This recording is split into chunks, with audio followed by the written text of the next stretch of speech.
looks like the first runners are coming right now. Here they come. Yep, so they're together. So that's Thibaut Baroni, and Thibaut is in front this time, and right behind him is Thibaut from France, and right behind him is the Japanese runner, so Ru Ueda. So those two guys are still together and not far behind them. So there you go. There you see the main road of coming up from Martigny that drifts around to, and then they're going to head around to the left-hand side, a flat section. There it is, the old kind of railway line.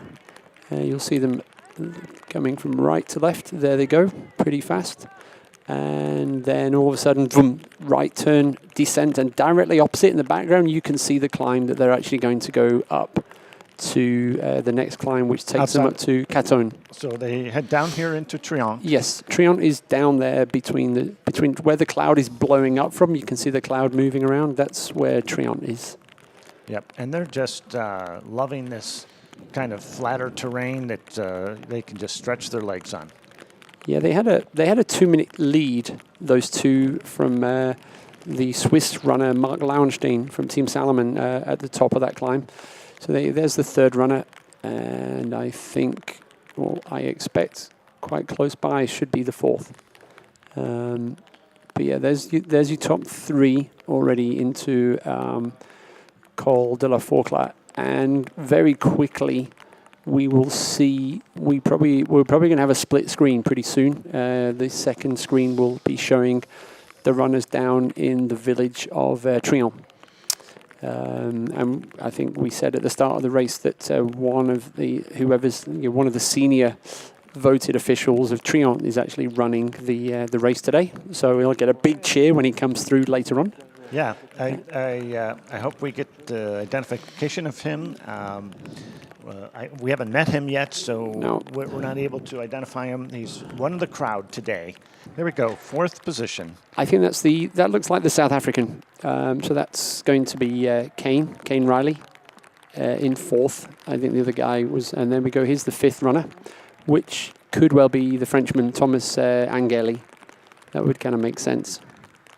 So yeah, the third runner we didn't call out before, that was likely to be one of the favourites, Mark Lauenstein. He was actually bib number 1, or 10,001, so bib number 1 here.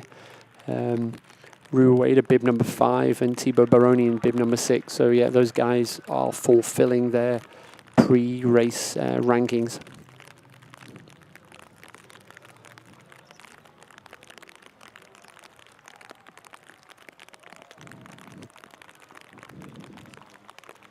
So we're going to be probably watching a couple of things now. We're going to be watching where the female runners are. So we're expecting any second now that the lead women will hit the top of the checkpoint at the top at La Giette. The French lady, Amandine Ferrato, Emily Forsberg from Sweden. Sweden doing pretty well this week. Yeah, there you go. You can see, the rankings that were up, they were the TDS rankings. They was just trying to catch us out. There's a fast-moving runner there, all in black. There we go. So I think that's the first female athlete that we've seen. And then the second one. So yes, I think Amandine and Emily together there. There you go. There's the third lady. So 3 minutes down. So that's so Eli Gordon Rodriguez from Spain. So that's 3 minutes. So she definitely is not giving up on first and second place. So well done to her.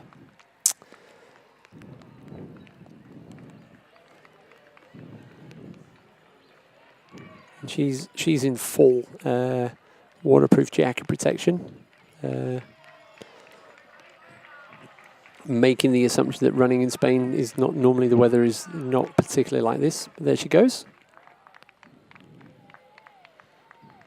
Fast, strong.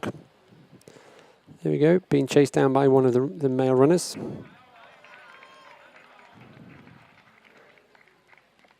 And I would anticipate that the fourth female athlete is just right behind there as well, right behind her. And if we're really lucky now, we'll maybe get a flip on the cameras, and we'll be back at Trion to see the first 2 female athletes as they leave the aid station and head up that climb. Trion. So after the checkpoint and on the way up, there we go. So it's very runnable, and that is that's the route Ueda. And yeah, good to see the crowd out there. So you can see this climb, super runnable climb. And if you're feeling strong, the leaders will be running this. But it's a good power climb as well if you're not right up to running it. So yeah, so hard to know if that's the first or the second runner. But yeah, great footage there and a good location. There we go. So there's Thibaut Baronian. So there's your top 2 out of. So the Japanese runner is putting the hammer down. It's hammer time. So here comes the third runner, which is that's Mark Lauenstein. So that's the Swiss runner. So that's your top 3: Japan, France, and Switzerland.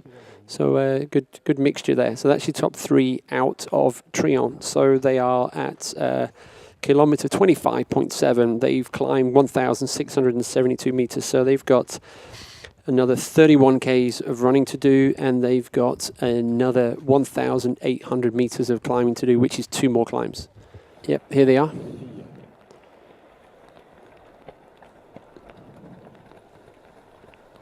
So there's Amandine and Emily just in front. So, yep, and they got some good company with them. So, so got some strong male athletes to run alongside as well. So, yeah, those 2 look like they're going to be in for an interesting battle there.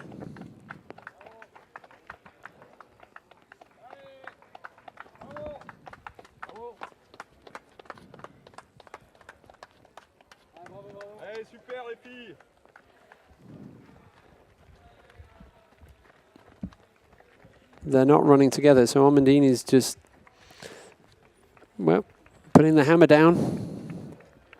And that will be interesting. So we'll be able to see just before the top of this climb at Caton if Amandine has been able to gap Emily.